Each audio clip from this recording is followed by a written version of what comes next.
Welcome to Mystery History, the truth that will set you free. Alright, so I went out and got a hard copy of this Gleason's Flat Earth map.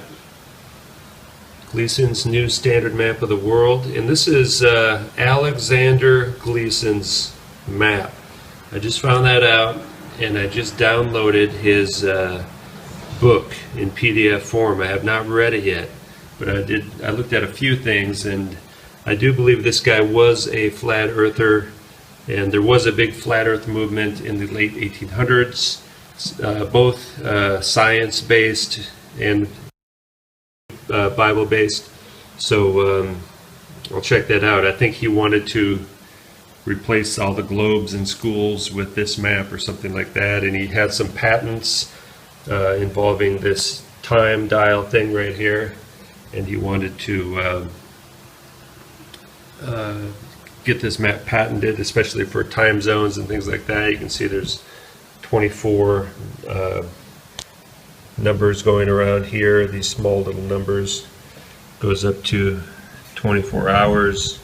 But there's four main things I found out. I printed this out. Originally, I got this table in my dining room. I wanted to get the map part of it as big as this, but they couldn't do it.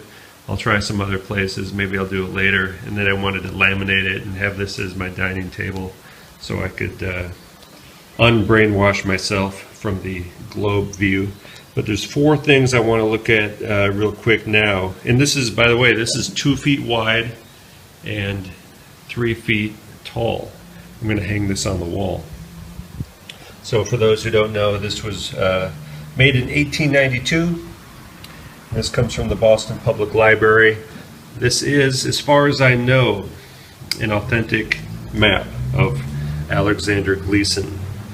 Okay, scientifically and practically correct as it is.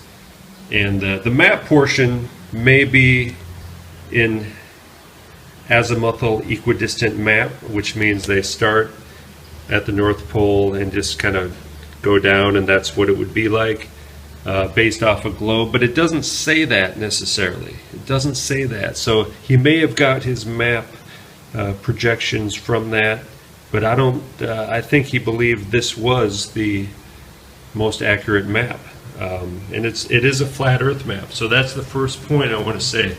This is not just your average, like the UN uses this map and things like that, and they'll say there's like 6 government agencies that use what we think is a flat Earth map, but they'll say it's a azimuthal equidistant map. It's just a different projection of a globe. That's what they'll say. But this guy, let's look at this very carefully. That is a, well, he explains what it is. If you can read that, it's kind of fuzzy.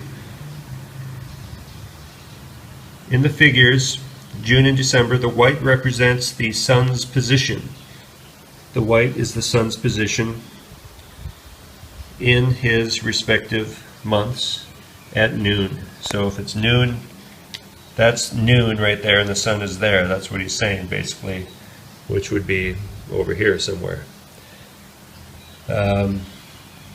This shows sunlight inside the Arctic Circle for 24 hours.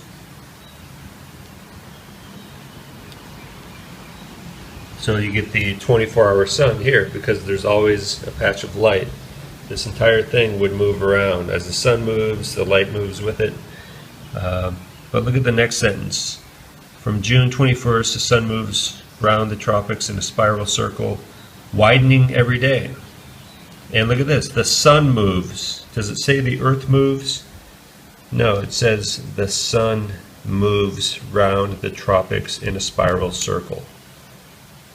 So that's proof right there. This is a flat Earth map.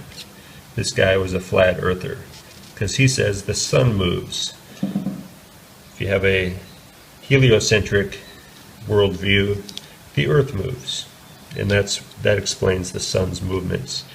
But here it says the sun moves till it reaches its destiny on the southern or outer solstice on December 21st.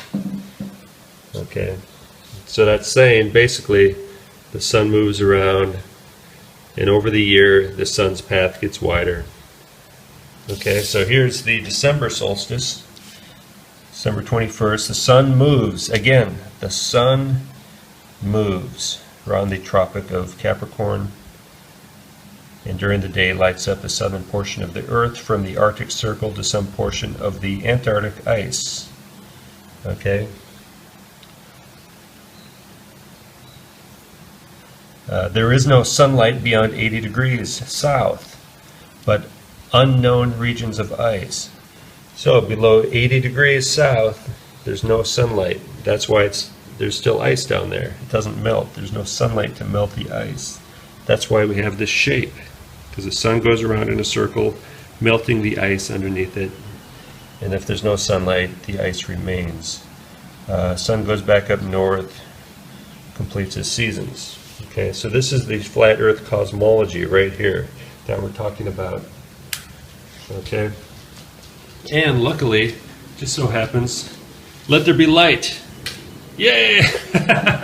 Okay, so this is our sun. It's just a lamp above us on the ceiling. So, okay, so the sun's coming over. Sunrise probably around, say you're in the East Coast of the United States. You'll see the sunrise, and this sun, say it's the sun would be about 4,000 miles above us. If you triangulate the distance that the sun lights up on the Earth, that's what people do. They triangulate the light. You can figure out how high the triangle is and all that. So 4,000 miles above us, it's sunrise, and then now it's noon on the East Coast. Okay, now it's going around. You know, in the summer, there's enough light to fill the North Pole at all times. So the sun going around, and then over the seasons, heading into the winter, in December, the sun has a wider path, which is the Capricorn, Tropic of Capricorn. I'm not doing a perfect circle, I'm just using that image of the light. What happened there? It's an eclipse. And that's why it's summer down in Australia. So the sun just circles above the Earth like that. Okay? And the Bible says the firmament is the heavens. So there's some kind of region. There's probably, it's probably a division between this terrarium of Earth, the atmosphere, and then there's the heavens. And the stars and the sun are in there. The Bible doesn't say God created billions of suns. The astronomers say the sun is just another star. The Bible says, Genesis, in the beginning, God created light to light the day and the light to light the night. The moon does the same thing. They're the same size. The moon has its own light, some kind of luminescence, chemical luminescence possibly, which is a real phenomenon, as is bioluminescence. And then it says God also created the stars. So why did God create billions of suns, billions of stars, and this is just another star? The suns and stars are the same thing? Well, according to my Bible, it says suns and stars are different things. There's one sun and a whole bunch of stars, and it also says stars are angels. Stars are angels. Pretty mind-blowing, but that's what's going on. One more thing I got to show you. So the three things I found interesting: the explanations of this. Number two, the explanations of this, the December solstice. Now the third thing, probably can't see it, right here it says, just pull this up on your own computer, Gleason map, Gleason flat earth map, Google it, you'll find it easily. It says here, perpendicular barrier of ice. I didn't notice that until I printed this thing out. 2 feet by 3 feet. I don't know if you can even see that on the computer or not. Zoom in on that baby. Perpendicular barrier of ice, otherwise known as the ice wall. 1892. This guy was talking about, right here, patent allowed, November 15th, 1892.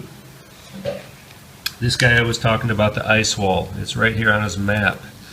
And then it says here, appearance of land. You know, Antarctica, people only really even found it only about 100 years ago. You can read the history of exploration of Antarctica. There's just tons of ice. It's really hard to get to. It's cold, it's dark, and people get lost in the southern hemisphere because they use a globe model, which doesn't make sense. It gets wider out here. People say like it gets narrow, but the longitude gets wider in the southern hemisphere. Okay? So yeah, there could be parts where there's no wall. There could be just regular shoreline. There's a bunch of islands. People didn't even know. They'd go here. Where's you know, south in New Zealand, and especially down here, there'd be all these islands and stuff, and they think they found it. They heard rumors of a continent, and they'd go there, and it turns out they were just on an island. You know, it took them forever to find Antarctica. I mean, just only 100 years ago. You know, they discovered the New World a long time ago. So that's the third thing. And the fourth thing I found interesting was that this is a flat Earth map. Okay, and I'm going to read this guy's book and report back. And one more thing I want to mention is they did teach flat Earth in school, in elementary school. Where I went to school, and I think everywhere, they do teach the flat Earth. But it's an incorrect flat Earth. It's a deceptive flat Earth. Because what they tell us is that Columbus was going to go discover America. You know, he was going to sail off. They were afraid he was going to fall off the edge of the earth. Well, of course, that doesn't make sense. All the water would drain out. So that's the flat earth model they told us. And that everyone who believed in that was stupid, because they would be, right? That doesn't even make sense. But they said that's what people believed, which they did not. Even in 1892, they knew about the ice wall. And before that, okay, they were teaching us an incorrect model of the flat earth and saying, well, that doesn't exist, so therefore it must be a globe, which is stupid. The globe makes no sense. It's never been proven. There's no gravity. All these things. The first live images of outer space were faked, which has been proven. Smoking gun, BBC. A funny thing happened on the way to the moon. They show them in a movie studio, faking images of Earth from space. People were waiting for that moment to prove, to really know the Earth was a planet, and it was fake. That's the real reason for the moon mission, was to fake the image of a globe. They don't want people to believe in a world that God created. They want people to believe it was an accidental Big Bang, you know, just which doesn't even make sense either. So, the ice wall. That's what, and also, okay, so that's what they told us. They told us the flat earth is stupid. You know, people would fall off the edge of the world, and that's what people believed. And if you believe in that, you know, nobody wants to be stupid, right? So when you tell people, hey, you know, actually, the world is flat, first thing they think of, because they've been conditioned and programmed and brainwashed since birth, the first thing they think of is Columbus sailing off the edge of the world, or ships sailing off the edge of the world, and some, you know, monster or something. Then they just laugh. Oh, that's the stupidest thing I ever heard, because that's what we were told. It's the stupidest thing ever. And you don't want to be stupid like that. You don't want to be an idiot. You don't want to be ridiculed and laughed at. I learned as a very young child to ridicule and laugh at anyone who believed in a flat earth. I was taught that. I was taught that, and so was everybody, and everybody is taught that around the world. That's one of the first things you learn in school, is to ridicule and laugh at people who believe in a flat earth. It wasn't just like, hey, you know, this is 1892. Why not show us, hey, here's Gleason came up with this idea. That's kind of interesting. Maybe he's onto something. And here's the Galileo globe. You know, let's look at that. Okay, some interesting points here and there. You know, what do you think, students? What makes more sense to you? Well, actually, I like this ice wall idea, and everything's just right here. It makes sense, right? I used to live in Japan. 2 times, I clearly remember, we made emergency stops in Alaska. Look at this on a globe.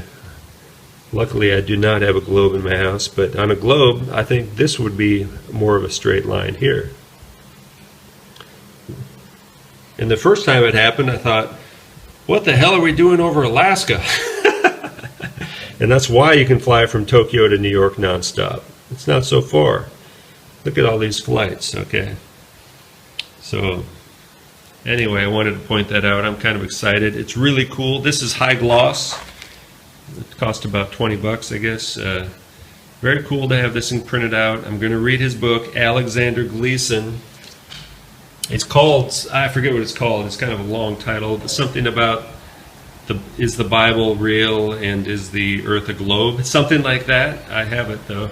I'm going to start reading it. I will report back because I never heard about this guy's book. I just heard about this guy's first name today. Okay, I've seen this map. Everyone's seen this map before. And I just found out about this perpendicular wall of ice. I never saw that before. And there's a lot to this map, actually. There's a lot of stuff to think about and look at. I'll report back. And I kind of read these before, but it didn't really sink in that he was saying the sun moves twice. The sun moves. I didn't really know until today that this was a flat earth map. I didn't know the guy who made it was a flat earther. Now I know that. Okay, so this was this guy's best attempt to make a flat earth map. It's not just your average run-of-the-mill azimuthal equidistant map. And it's pretty cool. All right, guys. And if anyone still believes in the globe, don't go outside because you're going to get, there's going to be 1,000-mile-per-hour winds out there. So just don't leave the house, whatever you do, because the Earth is spinning at 1,040 miles per hour, and there's no way, it's just totally impossible that gravity or friction would drag the atmosphere along with it. So you're going to run into some real problems out there. You know, you may even be decapitated. So don't leave the home if you believe in a globe Earth. Okay? Just stay indoors the rest of your life. Thanks. Have a good one. Don't waste any more time. Visit the links above now and order my book, 16 Emergency Landings Proving Flat Earth. Visit my online store now and order the new enhanced Gleason's Flat Earth map. This map used to be in every school and library in the nation before NASA was created in 1958, when the maps were ordered removed. Have your Gleason's map hanging on the wall in your house where no government can take it down. Here you see it hanging on a wall in the house of the late Charles K. Johnson. Here is a quote from the book 1984 by George Orwell. Every record has been destroyed or falsified, every book rewritten, every picture has been repainted, every statue and street building has been renamed, every date has been altered, and the process is continuing day by day and minute by minute. History has stopped. Order your map now.